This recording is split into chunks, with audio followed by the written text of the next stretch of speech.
Today we have Mr. Gabe Morocoima. He is an alum of Timothy Christian School. He graduated in 2005. He's going to tell you part of his story and how he got to Timothy, and then how God has brought him to NASA. He actually works in Houston in mission control out there to help guide the shuttles and spacecrafts and all of these things that are going into space. Different parts of the journey, different parts that are going on. He's currently, and I'll tell you all about this, working on the Artemis project, which is a whole series of missions that we're heading back to the moon to actually be able to land on it eventually, and tell you more, and then maybe go beyond, out to Mars at some point. So we're in a place where we're doing exploration in space, and he gets to be right there on the cutting edge, not way back, but flying these spaceships. So maybe all those video games that you're working on right now, and all the dexterity in flying things, God might even use some of those things, who knows, as you get to do it in bigger and greater ways. But we're excited to have him here today. I'm going to turn right over to him because he's got a great presentation for you. Some of you got to hear a lot of it last night at the STEM Scholars Dinner. But we're glad that he could share with all of us today about some of just the amazing things. So let's give a warm welcome here to Gabe Morocoima. We're going to start actually with the video first.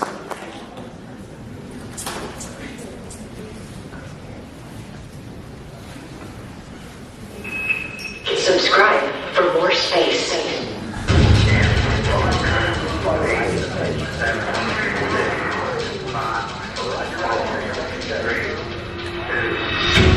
We are the explorers.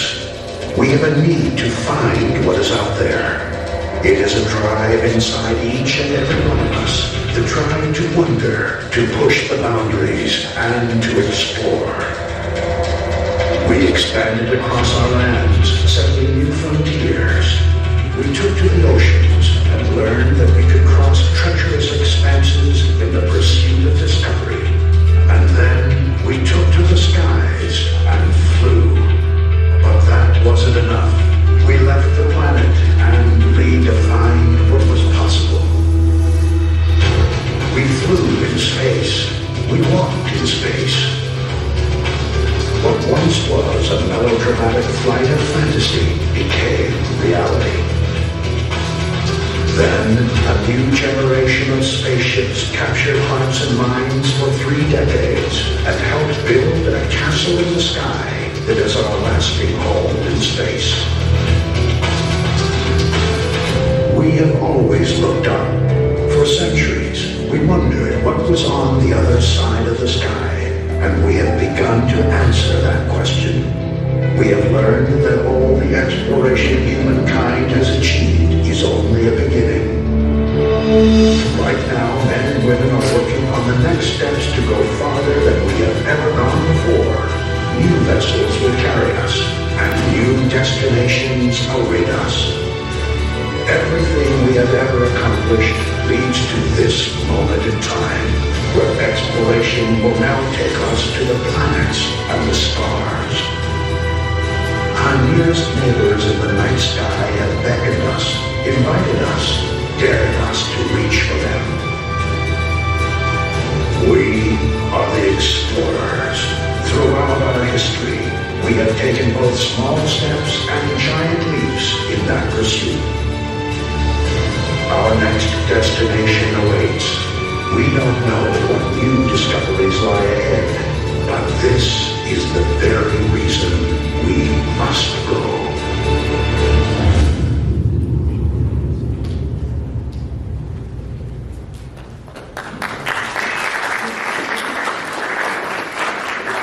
All right. Well, good morning, Timothy Christian School. It's really an honor for me to be here today. Some middle schoolers, it still feels weird to be on this side of the podium, right? I mean, so many years to sit on that side, listen to chapel speakers, and this time I get to be on this side of the podium. Also for the faculty, these are non-Flint and O'Hara khakis, so please, yep, I know, forgive me, I I can take it to Mary, have my mom sign in, and have it here by the end of the day if we need to do that. But anyways, I like Mr. McKay was saying, I graduated here in 2005, which is a lot longer than I thought it was when I talked to some of you seniors and when you were born. But anybody have Mrs. Janhill in 8th grade? Anybody have Mrs. Janhill? Mrs. Janhill and I graduated together, right? We went through school together. We graduated together. Mrs. Leahy, she's teaching middle school math. She taught me middle school math. I had Mr. Barr. So, you know, I know some of the faculty that you guys have gotten to work with. This is a special place. Timothy really helped put me, not just for NASA, but just for life in general, and so I'm really thankful to be here. So, real quick, I want to talk to you guys about what we're doing in terms of going back to the moon and the Artemis program. You guys saw the video and all that. But the Artemis program is intended to take humans back to the moon. In the 1960s, anybody familiar with the Apollo program? Some hands, okay, cool. The Apollo program was a moonshot. Essentially, the intent was to beat the Russians to the moon, and we did that. Now, we sent 6 missions to the moon, so 12 human beings have gone and visited the moon. We spent only about 2 weeks on the lunar surface and explored about just 60 miles of it, right? The moon is the size of North and South America combined, so we know very little about the moon. And the intent of the Artemis program is to have a sustained lunar presence on the moon. So right now we have an International Space Station that's in outer space. It orbits the Earth every 90 minutes, about an hour and a half. It goes around the world, and humans have been living on that space station continuously since the year 2000. So we have a sustained human presence in outer space, and we've learned tremendous things about our universe just by having people out in outer space. We're now going to have a sustained lunar presence on the moon, which is then going to enable us to explore the rest of our solar system, places like Mars and moons of Jupiter and beyond, right? But we got to start with the moon. So Artemis 1 is the first mission of that whole program. And it is slated to launch November 14th. I can't promise that it will launch on November 14th, but we're going to do our very best to get that bird off the ground on November 14th. This is what you're seeing here is the Space Launch System, the SLS. That's the name of the rocket. Leave it to the government to give it a lame name like the Space Launch System, right? Like, yeah, Elon Musk names it Falcon 9, and it's got his Raptor engines. We're like, let's just call it what it is, a Space Launch System, right? So that's the Space Launch System. Atop the Space Launch System sits the Orion capsule. That is the vehicle that will take humans out to the moon. The Orion capsule can't land on the moon, but we will have a lunar lander provided to us by SpaceX. So we're going to rendezvous with that lunar lander around the lunar surface and land on the moon. So you guys are going to get to see a lunar landing at some point in your life. You'll get to see a lunar landing, and maybe some of you might even be going to the lunar surface, performing experiments in science on the moon, living on the moon. This guy's like, don't sign me up, but I would do it, right? Anybody else do it? You do? Okay, now he's up for it. That's what I'm talking about, man. So, anyways, that's Orion. It's going to take us out to the moon. Hey, who would go to the moon, by the way? Okay, we got a bunch of folks here. Okay, because my wife, like, she loves me and all that, and she loves space, but she's like, don't ever, like, I would never consider going on a rocket, right? I would, any day of the week, right? So, this is another kind of cool picture here. We got, this is the vehicle stacked up on the pad. You got the moon out there, that's where it's going, and Orion, again, is at the top of that rocket. This is what Orion looks like, right? You could probably fit 2 to 3 Orion spacecrafts in this chapel. They're not very big, actually, I think it's 3. You could probably fit about 3 Orion capsules in this chapel. So it houses 4 human beings out on the way to the moon. So just imagine spending 5 days in a little can with 3 of your closest friends, right? And this is what it looks like when it's off the rocket. And on the back here, that's where all the thrusters and the avionics systems are. You got your solar panels that provide power, and you have your thrusters which accelerate the vehicle out to where we need it to. Real quick, this is what the mission looks like for Artemis 1. We're going to launch off Kennedy Space Center. Who's been to Kennedy?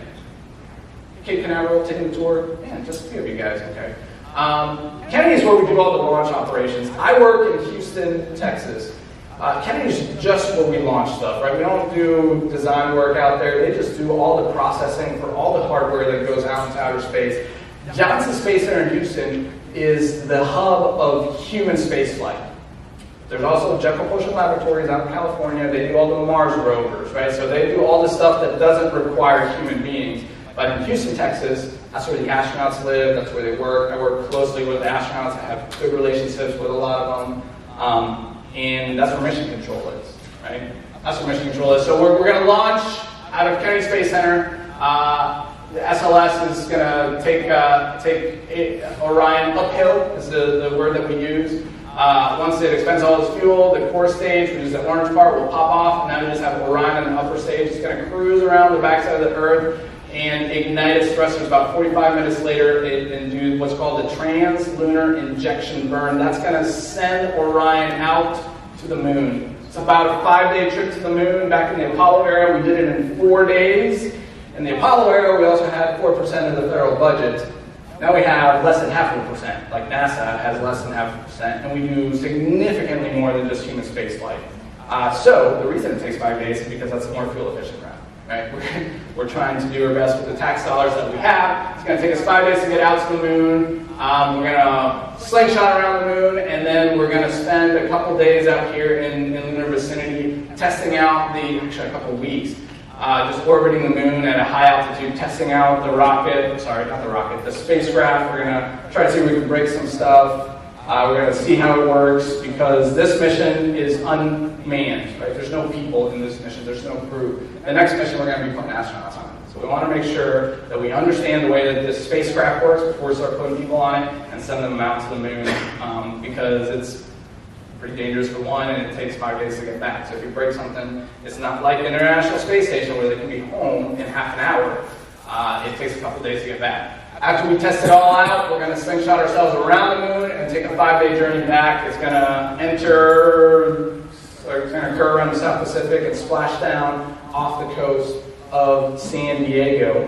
And we're going to operate the whole thing from Mission Control in Houston. So, I know this guy. This is what I get to do. I work in Mission Control in Houston. The way the Mission Control works is that there's different desks. We call them consoles. Each one of those consoles is in charge of a different subset of the spacecraft, right? So, if you think about your car, you might have a person that's in charge of like the wheels and the tires. You got another person that would be in charge of the engine. You got another person in charge of like Google Maps and navigation, right? You got another person in charge of all the stuff that you have in the vehicle, right? That's the same concept we have, but for spaceships, right? There's people in charge of the electrical and power systems, people in charge of the communication systems, people in charge of life support systems, people in charge of the navigation and piloting. That's what I get to do, right? My group is called Guidance, Navigation, and Control, and we navigate and pilot spacecrafts from the ground in Houston, Texas. So here, I mentioned to you guys about the International Space Station, right? This is me working in the International Space Station room. So from this desk, as McKay said, like joysticks and remote controllers and stuff, it's not as cool. We use like mice and keyboards, right? That's how we pilot spaceships from the ground in Houston, Texas. And it's a real fun job. I'm really, really thankful for it. This is what the room looks like. It's not the best picture. I just went towards the end of my day to a viewing room and took a picture of Mission Control. But you can see there's different desks. We work together as a team to ensure that we are flying the vehicle, keeping the crew safe. I've had some days where it got real hairy, right? I mean, where it got crazy. Houston, we have a problem. That's us, right? They're calling us. And I've had a couple of days where we've had to deal with some pretty crazy stuff where the life of the crew members on board the space station was at risk. Right? So we train really, really hard for those days. It's about a 1.5-year training process when you start, and not everybody who starts makes it all the way through to certification. What I love about my job is that in a lot of engineering fields, you're just dealing with designing hardware, designing things. But in my job, we take the human into mind, right? A lot of what we do is human factor. So we get some of these hardware from the engineers, and And we're like, okay, that's great, but a human is not going to be able to operate this in space, right? This is going to be issues with humans operating this in space. Or sometimes, the engineers say, okay, here's a piece of hardware, here's the regimes in which you can use it. We're like, great, we're going to do whatever we want with it, right? Which is fun. We get to think out of the box. We get to break things. We get to fix things. And I love it. It's really, we call this the trenches of human spaceflight. This is as close as we can get to going out to outer space. And really, that's been a dream of mine since I was a kid. So I want to tell you real quick my story of how I got to NASA. I was born in Caracas, Venezuela, right? That's another country. It's not a state, right? That's another country in Latin America. And at 5 years old, my family took a trip to Disney World in Florida from Venezuela. Right? So we flew to Disney World, got to do Magic Kingdom, all that fun stuff. One of the days that we were out there, we went to Kennedy Space Center, Cape Canaveral, just down the road. And it blew my 5-year-old mind, right? I still have a vivid imagery of this space shuttle Endeavour sitting out on the pad, the sun was setting. I have vivid imagery of all the rockets and all the cool things that we saw. I even still remember what the gift shop looked like. To the point that I came back to Kennedy Space Center in 2004, and the gift shop did not look like it looked like when I was 5 years old, and I was like, what? This isn't what this is supposed to look like. That trip really sparked something in me, right? And it put something in my heart that never went away. So students, I ask you, what passions has God put in your heart? What is it that you are passionate about?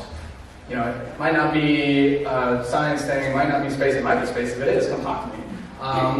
It might be athletics, right? I don't know. There was a guy that I graduated with, and he really, really, really wanted to go to the Army and the military. And he did. He went and he served. He served in Afghanistan and Iraq.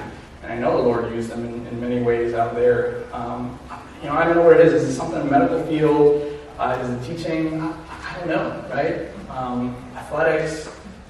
But God puts those passions and desires in your hearts right now so that you can go and be His witnesses in those domains.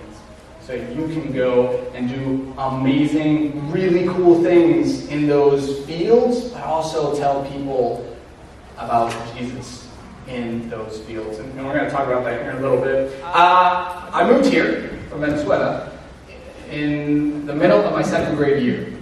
And I was put, this is January of my 2nd grade year, I was put in Miss Ramunda's class. She's back there today. Really special teacher. How many of you have Miss Ramunda? Anybody have Miss Ramunda? Anybody here? A couple of you guys? All right, awesome. Miss Ramunda was my teacher. In Venezuela, we don't speak English. We speak Spanish. So I came here and I didn't know English, right? I knew yes, no, what, which is the bare essentials that you need to know. I knew a couple of numbers, colors, animals, I don't know, a lot of, just very few things. And eventually I learned. My parents were fluent in English, so they helped me learn. Mr. Ramunda was very patient with me. She helped me learn.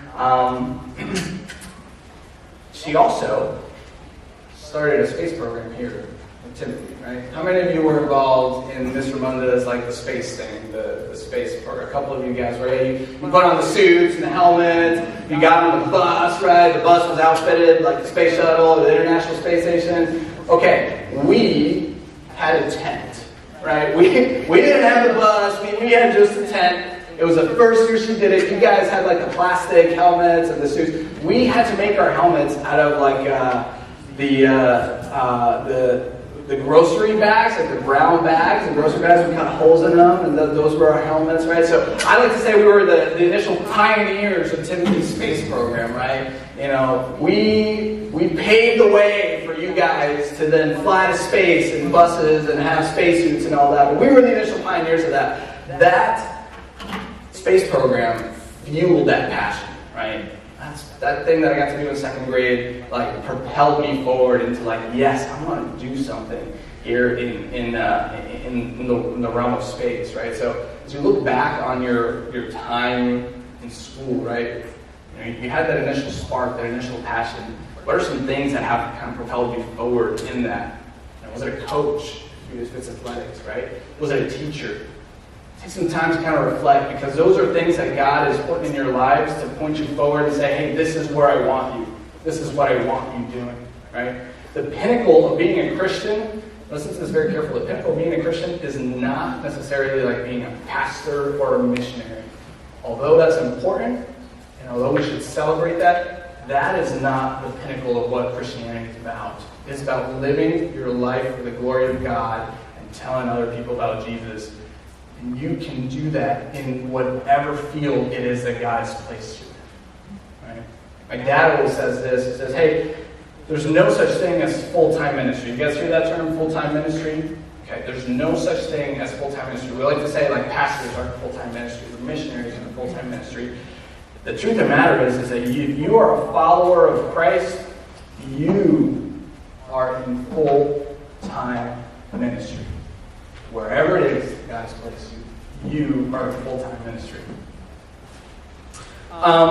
Went to college, eventually graduated, went to college, decided to study aerospace engineering at Georgia Tech. College was really hard. I struggled in college.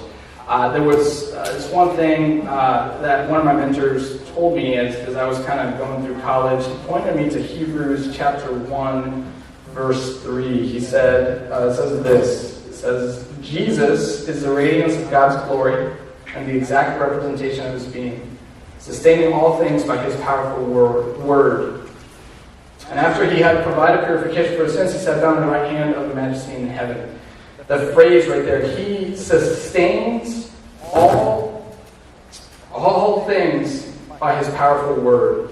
He sustains all things by his powerful word. In engineering school and in math and science, typically you start your courses with like, hey, here's the laws of motion, right? Newton's laws of motion. Right? Here's the laws of thermodynamics, right? You guys are familiar with some of those in your math and science classes. And we kind of take those for granted, right? We build everything off of those laws that Newton discovered and that Kepler discovered and all these guys discovered. But the truth of the matter is that those laws are the way they are because Jesus constantly sustains those laws by his word. In 5 seconds, Jesus could say, you know what? Force does not equal mass times acceleration. Force equals 1/2 mass times acceleration, right? And that would completely just undergird everything in our world, right? But Jesus sustains those things by his word constantly, day by day. That blew my mind, right? Because as a person that kind of studies the planet, studies the universe, studies the way that things work, I just kind of take those for granted. But the truth of the matter is that is only the way it is because Jesus sustains it that way. And it reframed my mind work into being one that, hey, it is God that runs the universe and the planets, not Newton's laws. It is God.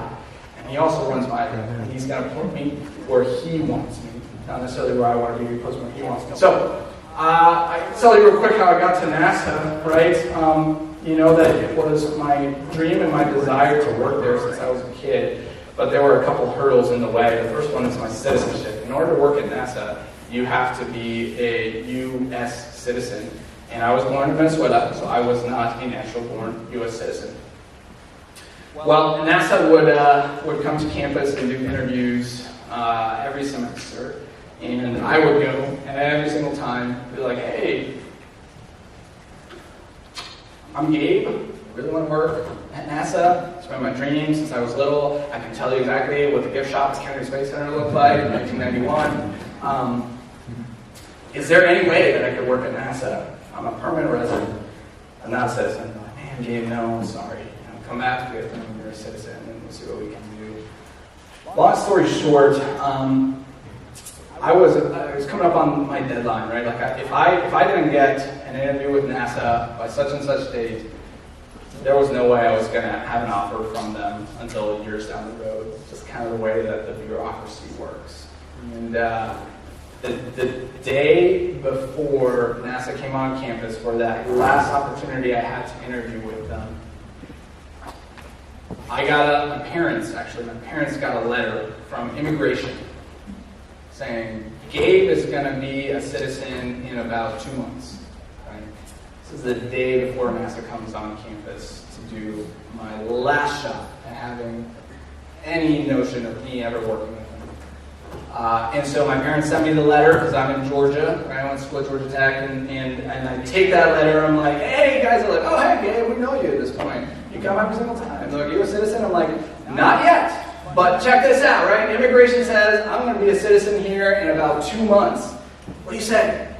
And they're like, well, we've never done this before, but let's give it a shot. We'll give you at least an interview, and if we like you, we'll give you an offer contingent on you becoming a U.S. citizen.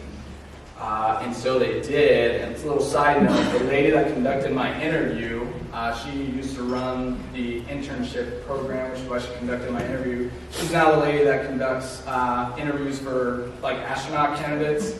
So a couple of us like to say, hey, that lady had really good taste. Right? I still get to see her from time to time at work.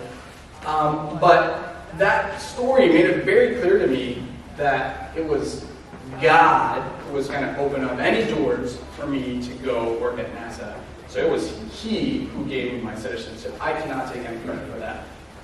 Now, let's fast forward here to my senior year at college. And I had a full-time offer now to come back. I did my internship at NASA, and that turned into a full-time offer to come back and work at NASA upon graduation.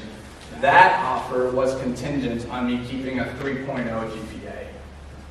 And I was borderline 3.0 GPA, right? And that's not because I was slacking off. Like, I was working really, really, really, really hard. College was tough and hard for me in my particular field. And so I'm taking this class. It's called High-Speed Aerodynamics. And I needed a passing grade, like just a passing grade in this class, and I was struggling to keep a passing grade in this class. I go into the final with a passing grade, not an A or B, like a passing grade, and I come out of that final with a failing grade. Like I failed the course. I failed the course by 0.3 of a point. Not even a point, just barely failed the course. Failing that course essentially meant that I would not be able to maintain a 3.0 GPA. Just the math would not work out. No matter how well I did in my other classes, because I was going to graduate in the spring, no matter how well I did, there was no way I could keep a 3.0 GPA. So I went to my professor's office, and I sat down with him, and I said, hey, Dr. Ruffin, here's where I'm at. I have a full-time job offer. I'm working really hard, 5 years in college, and this is my dream job. What can I do to bring my grade up just to passing? What can I do to get 0.3 of a point? I'm not asking you for the points, I'm asking you to tell me what I can do. I'll take a final again, I'll write a paper, I'll do a project. You tell me, what can I do just to give me those 0.3 of a point? And his response was, nothing. Sorry. You failed the class. Sorry. I know what that means. You won't have your job. Go find another job. You failed the class. There's nothing you can do. That was really disheartening, right? So I walked down the hallway to the academic advisor for the Department of Aerospace Engineering, a lady named Dorit Josephs. She was this feisty Jamaican lady, and she ran the program. She wasn't a professor, but she ran the aerospace engineering department. And so I told her, it's like, hey, Dorit, like, I don't know what to do, right? There's no mathematical way. Like, if I fail this class, there's no way I can get that 3.0 GPA to keep my job offer in NASA. And she said, well, you're planning to graduate in the spring, but you don't have to start working until the fall time frame. I'm like, yeah, that's right. She's like, why don't we do this? Why don't you stick around for the summer and take 3 classes? Try to take the easiest classes you could find. And that would help boost your GPA up to a 3.0, and then you keep your job at NASA. I was like, man, that's a great idea. Let's do that. And so as I'm walking out of her office, she's like, okay, Gabriel, is what she used to call me. like, okay, Gabriel, you know what you need to do? And I was like, yep, I'm gonna take these classes, I'm gonna work really hard, I'm gonna stay focused, and I'm gonna pray. And I remember she goes, she's like, what do you got to not to praying to do, Gabriel? And she was right, she was right. So, taking high-speed aerodynamics again in the spring semester with a different professor, right? And this time, I'm doing really well. I gotta make an A, like not just a passing. I gotta make an A, and I'm making an A. I sit in the front of the class, I'm asking questions, I'm going to office hours, I'm getting help, right? I walk into the final with an A this time around, which is what I need. And the final is 2 sheets of paper because it was 2 questions, right? Most engineering classes, that's how it goes. You got 2 questions. The final was worth 50% of my grade, so each one of those sheets of paper was worth 25% of my grade, right? First question, I'm like, boom, nailed it. I know how to do that problem. I did it last go around. I know how to do it this time. I turned to the second page, and it was like the stuff that I was really struggling with. And so I did the best that I could. I did well on the final. I didn't fail it, but it wasn't enough to keep my A. So now my grade drops to a B. And a B, again, is not enough, right? With a B, I'm not going to keep my 3.0 GPA. So I find myself in my professor's office again, this time a different professor. And I sit down with him, I explain the situation to him, and he goes, okay, I understand. Let me think about it. If I decide to give you some sort of assignment to bring your grade up, and this time I missed the A by 3 points, right? Like last time I missed the passing grade by 0.3 of a point, this time I missed it by 3. I was asking a lot more out of this guy. So let me think about it, give me 3 days, and I'll tell you if I decide to give you the points, what you need to do. So go home, praying, I'm focusing on my other subjects, and he comes back to me, sends me an email, and he said, Mr. Morocoima, I've decided to just bump your grade up from a B to an A. You don't need to do anything. Please take full advantage of this in your future career, right? And it blew my mind because that was the most beautiful depiction of grace that I've experienced in my life, right? Dr. Ruffin, this previous semester, he gave me exactly what I deserved, a failing grade, right? That's what I had done and worked for. This is a failing grade. Dr. Young, on the other hand, I deserved to get a B and not maintain my job at NASA. And I asked if I could work to get myself from a B to an A. But he said, there's nothing you can do. I'm going to give it to you. That's exactly what Jesus does in our lives. And it just made that even more real, but it also solidified the fact that God was not only going to give me my citizenship, He was going to give me the grades I needed to get to NASA, right? Last story about how I got to NASA.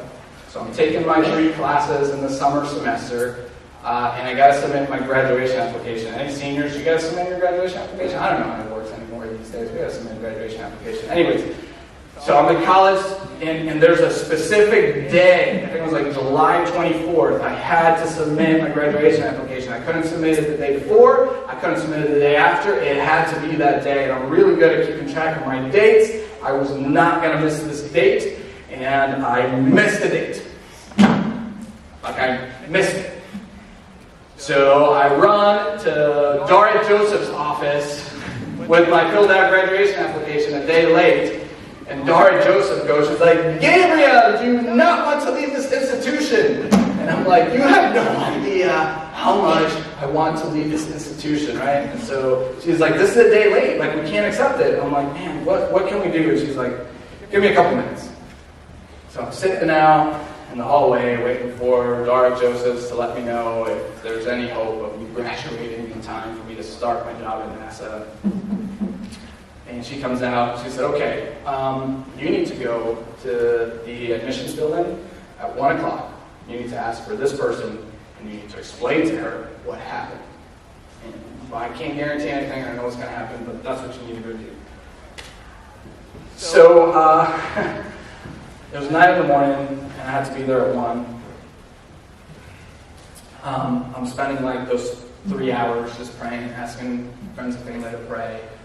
I'm practicing what I'm going to say to this lady, right, like over and over again. And comes time for me to go down to the admissions office. So I walk down to the admissions office, got to cross the street before you get to the admissions office. As I'm sitting there, a big white charter bus drives by. And on the side of that big white charter bus are the words, Houston. And also, like an astronaut, right? Like there's like an astronaut in a spacesuit, like a picture of an astronaut in a spacesuit. And you know, I was like super like literal and like technical and engineering. And I said, oh, this is a coincidence. This is a coincidence. I don't want to over-spiritualize anything. But as I look back on that now, I realize that was God saying, like, hey, if I want you in Houston, if I want you working at NASA, I'm going to be the one to get you there, right? And sometimes, students, God gives us signposts in our lives that we don't realize are God's signposts in our lives until later, and we look back on it. And the intent of that is to bolster our faith as we look back on instances and times. And that was exactly what happened there to me. So, anyways, across the street, I'm holding my graduation application, right? Like, I know exactly what I'm going to tell this lady. Lady comes out, she says, hey, are you Gabe Morocoima? I'm like, yes ma'am, I am. And I'm like, all right, here it is. Practice what I'm going to say. She just grabs the graduation application. She says, hey, graduation is August 2nd. Make sure you have a cap and gown. She turns and leaves me standing there, right? Like I almost called her back. I'm like, hold on, I practiced what I was going to tell you. But again, it wasn't anything that I had to do. It was God, right? It was God doing that. So God gave me my citizenship. He gave me the grades I needed. He gave me my diploma, right? Students, how has God led you to where you are right now? Take some time to reflect on that. How is it that God has led you to exactly where you are this moment in time? As you move forward in your life, step into adulthood, step into your careers, be mindful of that. Ask the Lord, show me how you have put me where you want me to be. Because I realize this. I realize that not only did I not get to NASA on my own merits, although I worked really, really hard, it was God who put me there. And He put me there to accomplish His purposes, not mine. He put me there not to just design cool spaceships and all that, but to accomplish His purposes, not mine. To not accomplish just the NASA's purposes. No. God's purposes, not mine. So what are God's purposes, right? Like what is it that God had me there to do? What does that actually mean? So I told you guys that my dad always liked to say there's no such thing as full-time ministry. I've kind of turned that and made that into my own, and I like to tell people the following.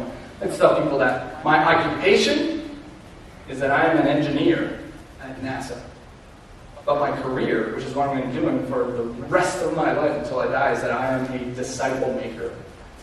As a follower of Christ, that's the way that we ought to look at what God has called us to do. Right? My occupation right now is that I'm a NASA engineer. I don't know how much longer I'm going to be doing that. He might call me into another occupation. But my career, no matter where I am, no matter what my occupation is that I'm going to be a disciple maker. Right? Students, what is it that God has called you to do? Right now you're students. Right? What is it that the passions, when we're talking about those passions, what are those passions that God has put into your hearts and minds, right? Those are the directions. That's where God wants to put you in an occupation, right?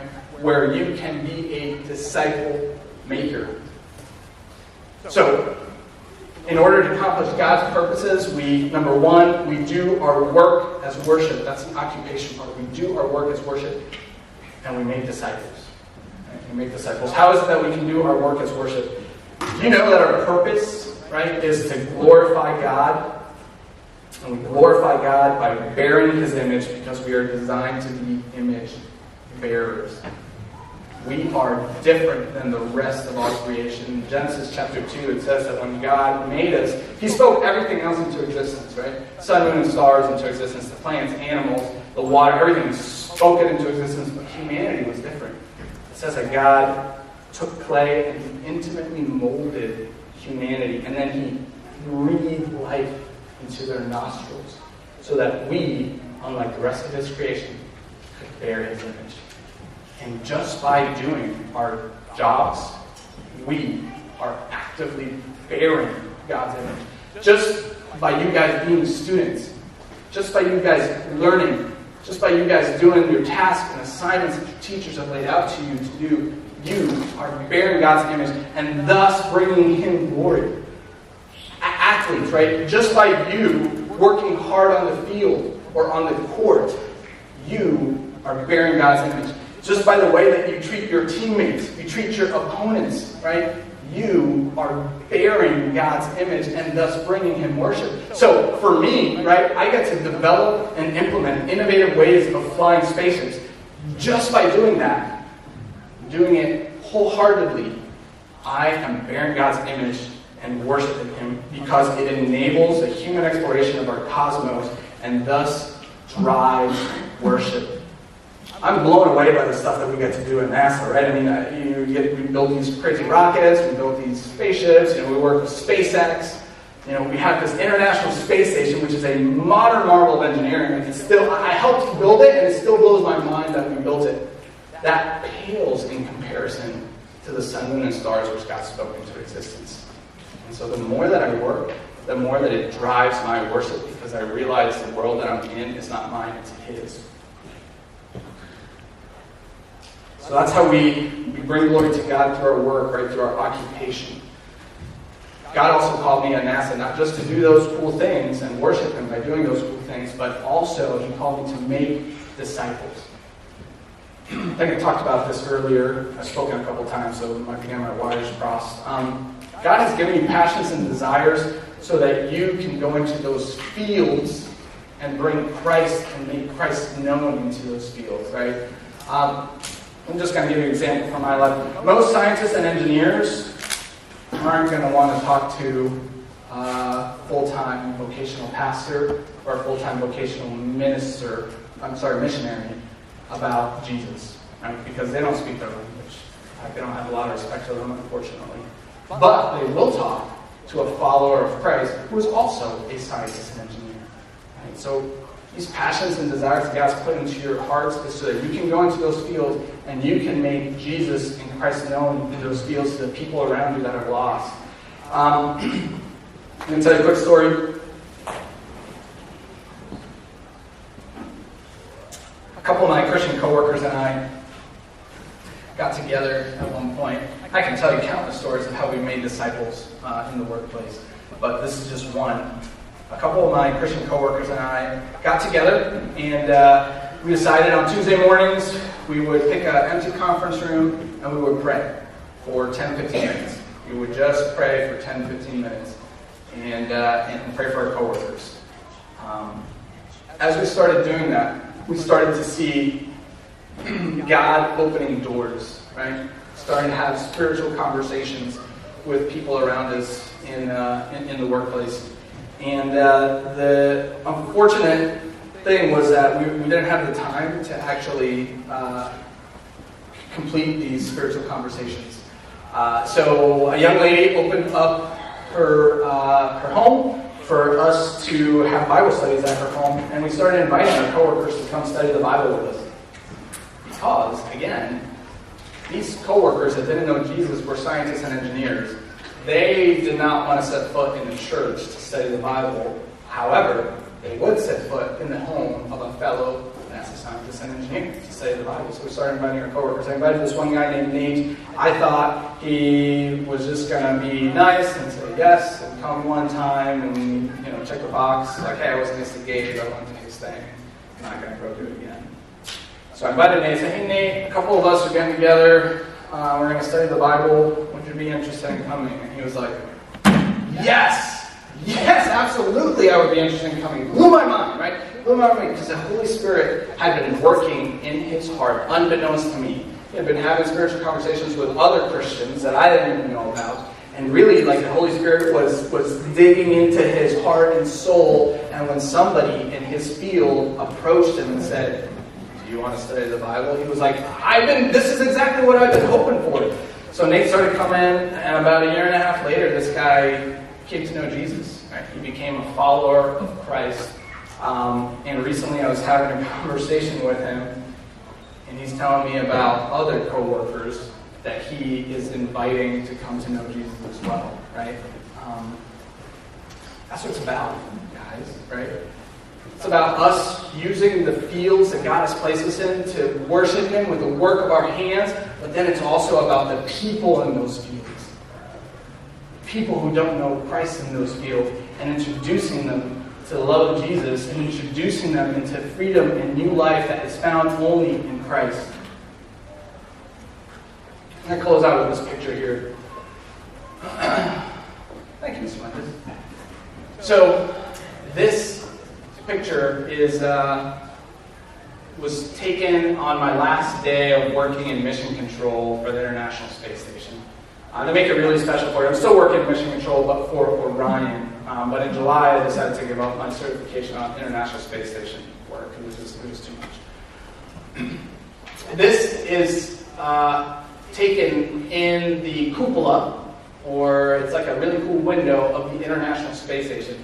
One of the guys that was up there at the time was a good friend of mine and goes to church with me, and he said, "Hey, why don't you send me a picture of you and the kids for your last shift in mission control, and I'll take the picture in the cupola with looking down on the earth, and I'll send it back to you." And so it's real special to me for that reason, and then also for the fact that it's an image of what I just told you guys about. So on the outside is my work, right? My occupation, the job that I do. I get to fly this spacecraft, right? And it depicts my work and how I worship God with the work that I do with my mind and my hands. And then in the middle, there's these three little ones, and my wife was pregnant with our fourth. And those are my primary disciples. Right? So I told you the story about Nate, and I can tell you a couple other stories of a couple of other my coworkers who've come to know Jesus, but those three little ones are my primary disciples. That is me doing my occupation, my work, and also making disciples with these three little ones. They're not Christians yet. They haven't chosen to follow Jesus, and it certainly shows on some days. But my wife and I are really investing in them, and we're going to continue to disciple them and have them grow in the fear and admonition of the Lord. Elijah and Elisha. You guys familiar with Elijah and Elisha? Awesome. Bible teacher, you're nailing it. Good. Elisha was Elijah's protege. And Elisha, before Elijah was taken up to heaven, Elisha said, "Give me 2 times the spirit that you have. Give me a double portion." That's what he said. "Give me a double portion of your spirit." And God did give Elisha a double portion of Elijah's spirit. Mathematically speaking, Elijah did 16 miracles, Elisha did 32. 16 times 2 is 32. God did amazing things through Elisha.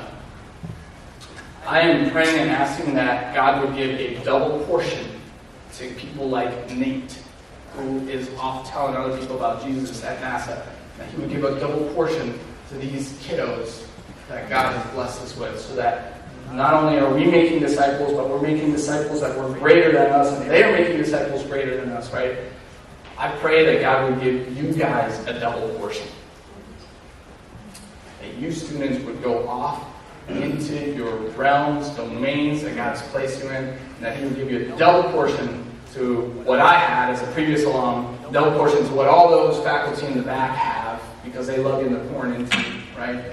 That's what it's about. It's about honoring God with the work of our hands and our minds, and it's about making disciples. We'll close out with a really cool video. I'll be around today. I would love to talk to you guys if you have any questions about anything I talked about, or about what it means to know Jesus, or about like flying in space, right? I got a schedule. I'm going to be around, so I don't know what that looks like, but if you see me, come talk to me. I would love to talk to you guys.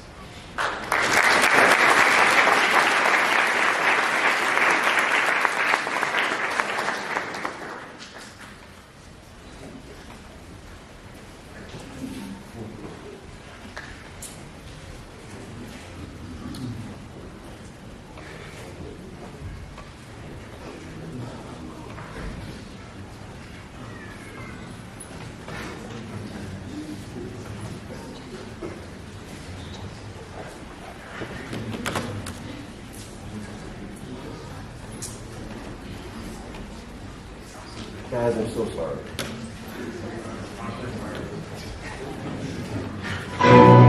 50 years ago, we went to the moon. We called it Apollo. What many people don't know is that Apollo had a twin. She was a woman named Artemis, the goddess of the moon. We are returning to the moon. As a new generation of explorers. This time to stay. And to prepare to achieve humanity's next journey of sending the first human missions to Mars. We believe our course will redefine what is possible. That we would discover life-saving, Earth-changing science. And that the challenges ahead will inspire generations. This is our manifest. For all who wonder if we could return. For all who dreamed of pressing beyond. this is your calling. We go for all of America. We go. We go as the Artemis generation. We go.